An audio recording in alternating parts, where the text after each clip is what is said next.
दोस्तों ये कहानी है कुछ ऐसी नन्स के बारे में जो कि प्यासी थी। अब उन्हें किस चीज की प्यास थी वो तो आपको आगे चलकर ही पता चलेगा। कहानी शुरू होती है रिपब्लिक ऑफ फ्लोरेंस से। ये दौर है उस समय का जब प्लेग नाम की बीमारी ने अपना जोर पकड़ रखा था। हम एक आदमी को देखते हैं जिसका नाम टंडीरा है, जो कि हाथ साफ किया करता था, यानी कि पहले चोरियां किया करता था और अब वो चर्च में पेंटर है। टंडीरा बहुत समय से यहाँ पर पेंट कर रहा है, पर उसको अभी तक अपनी दिहाड़ी नहीं मिली, यानी कि पगार नहीं मिली। वो अपनी दिहाड़ी के लिए फादर के पास जाता है और देखता है फादर की मृत्यु हो चुकी है प्लेग की वजह से। कहता है अब तो मिलने से रही मुझको दिहाड़ी। वो फैसला करता है कि क्यों ना वो चर्च का फादर बन जाए, जिससे उसको खाना भी मिलेगा और वो सुंदर सुंदर नन्स के साथ गुलछर्रे भी उड़ा पाएगा। जिससे वो वहीं पर पड़ी फादर की ड्रेस पहन लेता है और बन जाता है बहरूपिया फादर। अब हम लोरेंजो नाम के एक युवक को देखते हैं जो कि हमारी कहानी का नायक भी है। इसके पीछे कुछ ठग पड़े हुए हैं क्योंकि इसने जुए की टेबल पर बड़ी ही चालाकी से इस चोर उचक्के झटबिनो नाम के शख्स का बहुत अच्छे से काटा था। झटबिनो एक सरकारी आदमी है, यानी कि वो यहाँ की सरकार के लिए काम करता है। वो लोरेंजो से बदला लेने के लिए उससे फाइट करता है, लेकिन लोरेंजो किसी तरह से यहाँ से भागने में कामयाब हो जाता है। अब हम देखते हैं पेम्पिनिया को।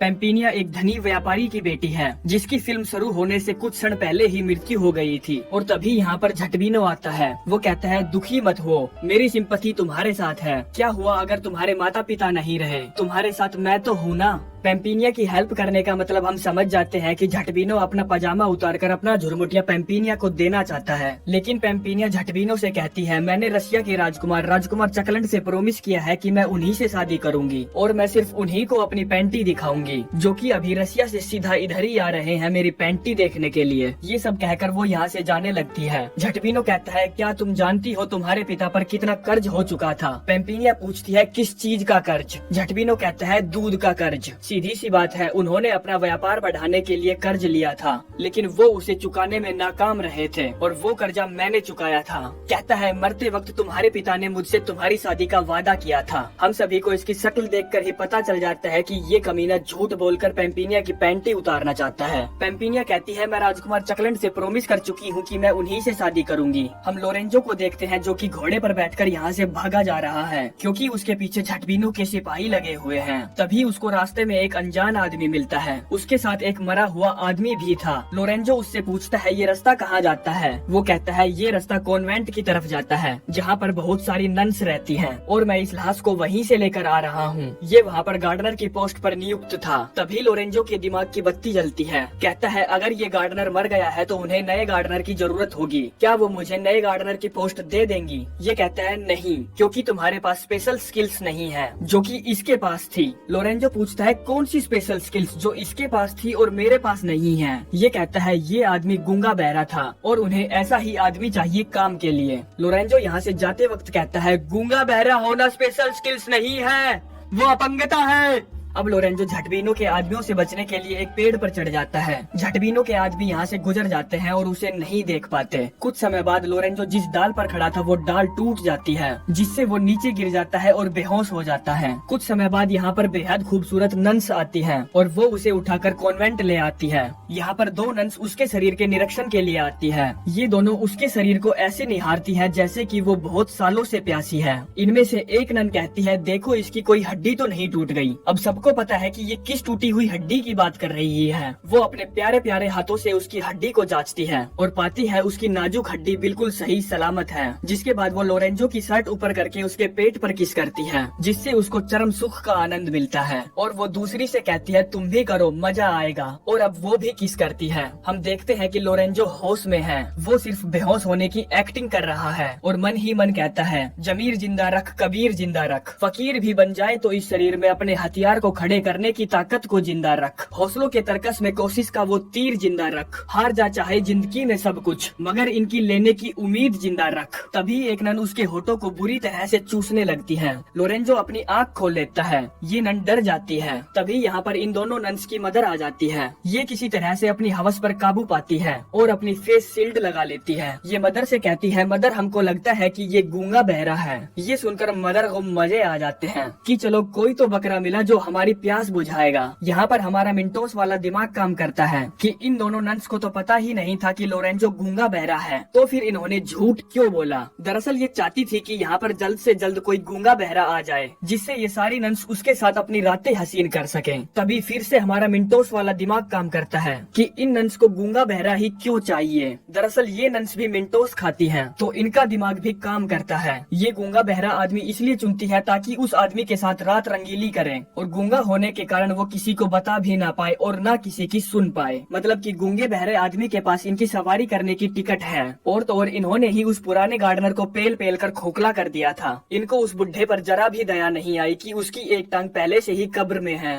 अब मदर लोरेंजो से पूछती है, क्या तुम गूंगे बहरे हो? लोरेंजो कोई गधा थोड़ी है जो वो कुछ भी सच बोलता। वो इशारे में कह देता है, हाँ मैं गूंगा हूँ। मदर कहती है, ये तो चमत्कार हो गया, एक बावली गांड गया और दूसरा आ गया। और कहती है, जाओ तुम इसको अच्छे से नहला धुला दो। बस फिर क्या था, इसी चीज का ही तो इंतजार था। लोरेंजो जो कि आदत से मजबूर था, वो एक शायरी गुनगुनाता है। कहता है, खुशियाँ तमाम तुम पर निसार कर दूं, हर चाहत की तेरे बड़े सामान पर बौछार कर दूं। तुम आ जाना कपड़े उतार कर मेरे पास, तुम्हारा एक सपना साकार कर दूं। और बस इन्होंने लोरेंजो की शायरी सुनी नहीं और अपने कपड़े उतारे नहीं। ये झटपट उसके टब में चली जाती है और फिर टपा टप टपा टप टपा टप। दूसरी तरफ हम देखते हैं पेम्पिनिया झटबीनों से परेशान होकर चर्च में अपनी सहेलियों के पास जाती है। और यहाँ पर जितने भी लोग हैं वो सारे के सारे वर्जिन हैं। ये आपस में गर्लफ्रेंड बॉयफ्रेंड तो है, पर इन्होंने कसम खा रखी है कि ये शादी से पहले किसी का भी नाग नहीं लेंगी। पेम्पिनिया बताती है, झटबीनो मुझसे जबरदस्ती शादी करना चाहता है, लेकिन मेरे पिता ने रसिया के राजकुमार चकलंड से मेरी शादी तय की है और मैं उसी से ही शादी करना चाहती हूँ। तभी दूसरी सहेली कहती है, पहली एक बार राजकुमार चकलंड को देख तो लो,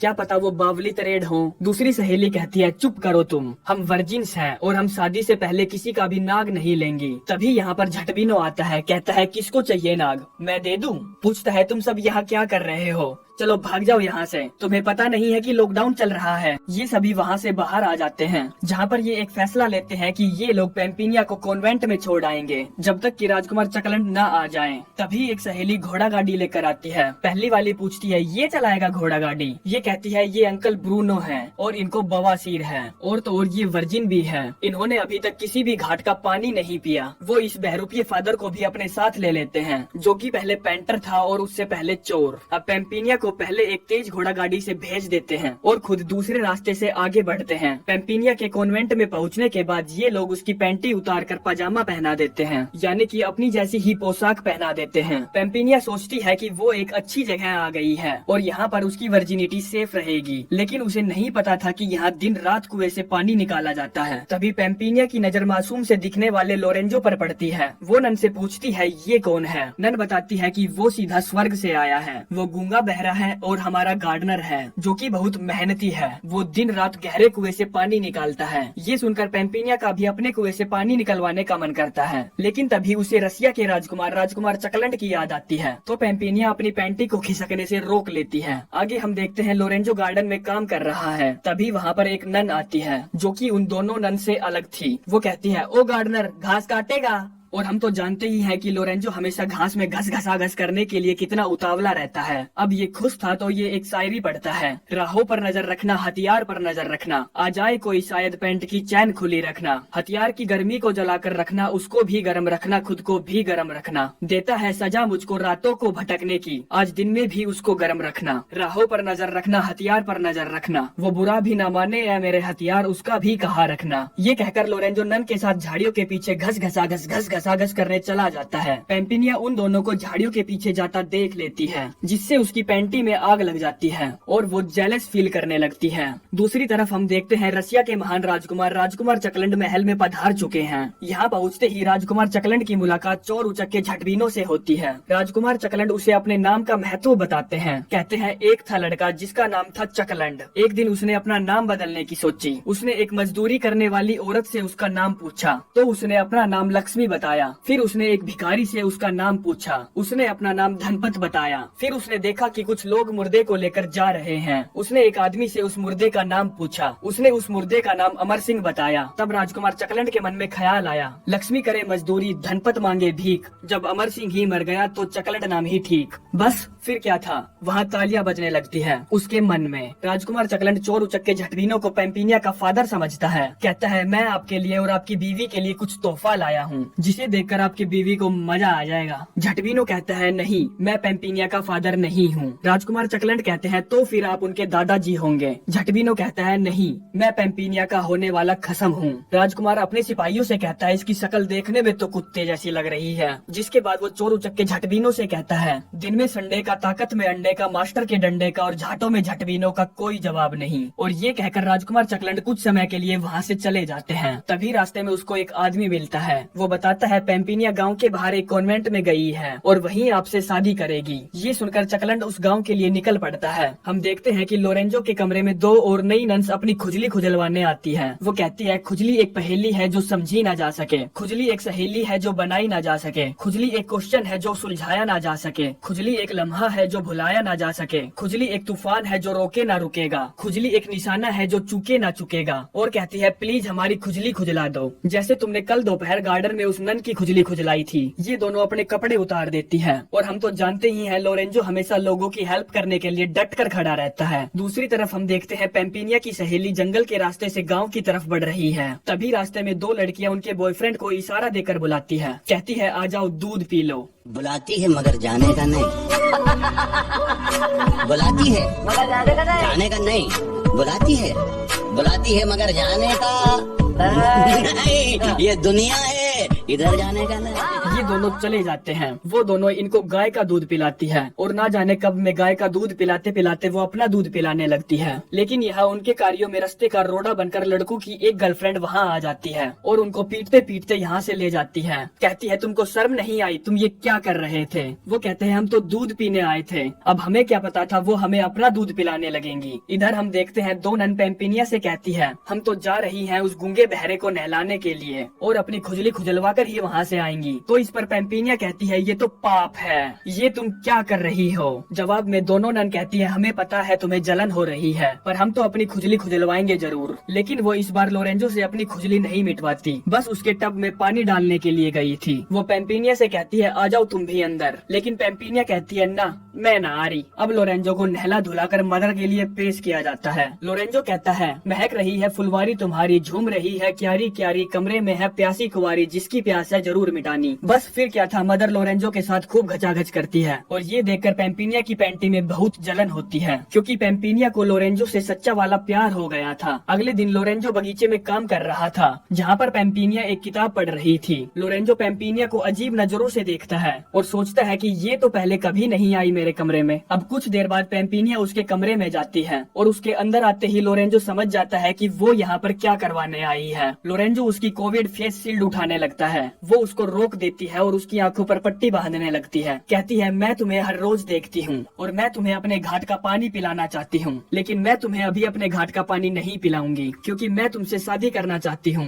अब पेम्पिनिया लोरेंजो को एक शिद्दत वाली किस देती है, जिसमें उसका लोरेंजो के लिए बहुत सारा प्यार भरा था। हम देखते हैं, दूध पीने वाला बॉयफ्रेंड अपनी गर्लफ्रेंड से नाराज हो गया है। ये सोचती है कि ये कहीं और जाकर किसी और का दूध न पीने लग जाए, जिससे ये एक डिसीजन लेती है और अपने बॉयफ्रेंड को जंगल की गहराइयों में लेकर चली जाती है। कहती है, मेरे पास खजाना है जो कि सिर्फ तुम्हारे लिए है और वो मैं तुम्हें शादी के बाद ही दूंगी। और अब उसे जोर जोर से हवस भरे होठों से किस करने लगती है। अब जैसे ही उसके हथियार को छूती है, बॉयफ्रेंड का घोड़ा दौड़ने लगता है। वो जोर जोर से कहता है, मुझे खजाना दे दो, मुझे खजाना दे दो, अभी दे दो, अभी दे दो। और उसका घोड़ा इस दौड़ में हार जाता है। गर्लफ्रेंड उससे कहती है, तुमने ये क्या किया? बॉयफ्रेंड कहता है, घोड़ा दौड़ में हार गया तो हार गया, अब मैं इसमें क्या करूँ? गर्लफ्रेंड कहती है, खजाना पाने के लिए तो तू इतना तड़प रहा था, जैसे कि तू सारे ब्रह्मांड का खजाना लूट लेगा, पर तूने तो छूते ही सारा खजाना लुटा दिया। आगे एक घोड़ा गाड़ी पेम्पिनिया को लेने के लिए कॉन्वेंट आ जाती है, क्योंकि रशिया के राजकुमार चकलेट फ्लोरेंस पहुंच चुके थे। पेम्पिनिया लोरेंजो को छोड़कर नहीं जाना चाहती थी, इसीलिए वो मदर से झूठ कह देती है कि लोरेंजो गूंगा बहरा नहीं है, क्योंकि वो नहीं चाहती थी वो इन नन्स को पेल पेल कर खस्सी हो जाए। मदर पूछती है तुम्हें कैसे पता वो गूंगा बहरा नहीं है? पेम्पिनिया कहती है मैंने उसको बगीचे में गाना गाते हुए सुना था, उसकी आवाज बिल्कुल हुबहू हनी सिंह जैसी है। मदर पूछती है वो कौन सा गाना गा रहा था? पेम्पिनिया कहती है वॉल्यूम 1, चूस चूस मेरा घोड़ा जैसे अंडों का पकोड़ा, अब तूने बोला थोड़ा तो तुझे मारूंगा हथौड़ा। मदर कहती है छी, इतना गंदा गाना कोई कैसे गा सकता है? अब मदर उसको चेक करने के लिए जाती है और उसके कान में कहती है तुम्हारा कट गया है। ये सुनकर वो डरकर खड़ा हो जाता है और चिल्लाने लगता है और अपने आप को फंसता देख कहता है ये तो चमत्कार हो गया और चमत्कार को मेरा नमस्कार। मदर सोचती है ये मादर भक्त तो सुन भी सकता है और बोल भी सकता है, ये हमारे सारे के सारे राज खोल सकता है। तो मदर उसके पिछवाड़े पर लात मारकर उसे यहाँ से भगा देती है। फिर पेम्पिनिया भी वहाँ से जाने लगती है। लोरेंजो पेम्पिनिया से कहता है कि मुझे भी अपने साथ ले चलो, और बस पेम्पिनिया यही तो चाहती थी। ये दोनों वहाँ से साथ चले जाते हैं। हम देखते हैं राजकुमार चकलंड दूसरे रास्ते से गांव की तरफ बढ़ रहा है। राजकुमार को पानी की प्यास लगी थी तो वो पीने के लिए तालाब की तरफ बढ़ता है, जहाँ पर उसे एक सुंदरी मिलती है। चकलंड उसे अपना एक फुद्दू सवाल फेंक कर मारता है, पूछता है क्या तुम इंसान हो?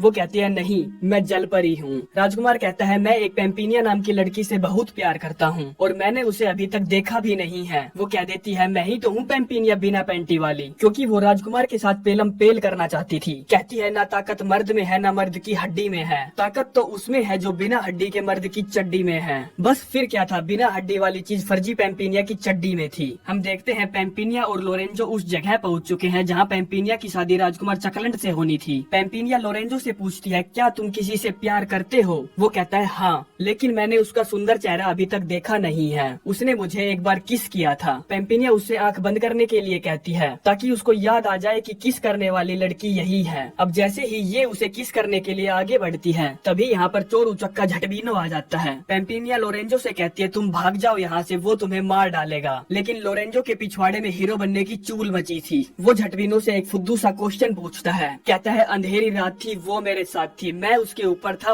वो मेरे नीचे थी, बताओ वो कौन थी? ये सुनकर झटबीनो का दिमाग खराब हो जाता है और वो उस पर हमला कर देता है। इन दोनों के बीच फाइट होती है। लोरेंजो नंस की ले लेकर खस्सी हो गया था, इसीलिए वो हार जाता है। अब झटबीनो उसको मारने ही वाला था, तभी पेम्पिनिया कहती है अगर तुमने इसको मारा तो मैं तुमसे कभी भी शादी नहीं करूंगी। ये सुनकर झटबीनो उसे नहीं मारता और उसे कैद खाने में डाल देता है। लेकिन कुछ दिन बाद पेम्पिनिया बिना पैंटी वाली झटबीनो से कहती है जब तुम लोरेंजो को छोड़ दोगे तभी मैं तुमसे शादी करूंगी। ये सुनकर झटबीनो को गुस्सा आ जाता है और कहता है फिर तुम कहोगी झटबीनो तुम्हें लोरेंजो का मुंह में लेना पड़ेगा तभी मैं तुमसे शादी करूंगी। पेम्पिनिया कहती है नहीं, ये मेरा आखिरी काम है, बस ये काम कर दो। अब झटबीनो लोरेंजो को आजाद कर देता है। पेम्पिनिया झटबीनो से शादी नहीं करना चाहती थी, वो बस लोरेंजो की जान बचाने के लिए उससे झूठ पर झूठ बोलती जा रही थी। इस शादी से बचने के लिए वो चर्च के फर्जी फादर से सोने के कुछ सिक्के देती है और कहती है कि तुम ये शादी मत करवाना, कुछ भी बहाना रख देना। फर्जी मान जाता है। हम देखते हैं झटबीनो के दो लल्लू सिपाही लोरेंजो को यहाँ से दूर लेकर जा रहे हैं। तभी लोरेंजो सोचता है पेम्पिनिया बिना पैंटी वाली उस चोर उचक्के झटबीनो से शादी करेगी, वो भी मेरी जान बचाने के बदले, मैं ऐसा कदापि नहीं होने दूंगा। तो वो इन दोनों लल्लुओं को उल्लू बनाकर वापस उसी जगह की ओर बढ़ने लगता है। हम देखते हैं कि फर्जी फादर इन दोनों की शादी करवा रहा है और इनकी शादी को लेट कराने के चक्कर में वो उल जुलूल क्वेश्चन पूछने लगता है। पूछता है झटबीनो आज तेरी शादी है, तू नहाकर भी आया है या ऐसे ही आ गया? झटबीनो कहता है हाँ, मैं नहाकर आया हूँ।